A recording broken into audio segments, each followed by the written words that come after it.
Tal e como xa anunciaran a principios de xuño, os membros da Comisión de Festas do Carme dos Pincheiros explicaron que os festexos foran suspendidos. As restriccións sanitarias obrigaron a aprazar os contratos que xa tiñan con grupos, orquestras e outras atraccións festivas ata o ano que ven.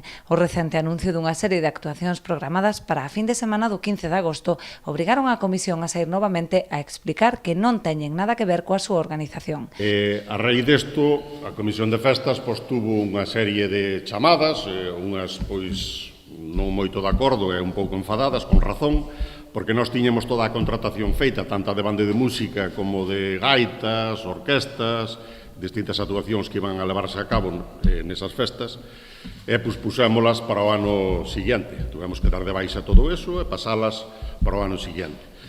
A raíz de salir este panfleto á calle, pois empezaron a chamar distintos grupos e distintas orquestas dicindo como era posible que a eles lle habíamos anulado pois as actuacións que tiñan para esas fechas cando estábamos poñendo outras que non tiñan nada que ver con eles para eses días.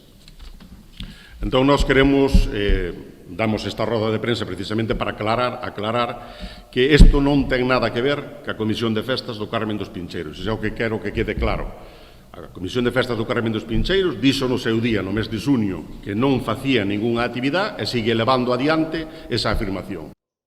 Non se opoñen, senón todo o contrario a estas actividades que contribuirán a dinamizar a economía local, especialmente no que respecta ao turismo e a hostalería. Nos parece moi ben que o Concello faga as súas actividades, eso fomenta que a xente acuda ao Concello a gaste na hostalería e deixe quedar cartos aquí, pero queremos que quede claro que non ten nada que ver con nós. Isto é cousa do Concello.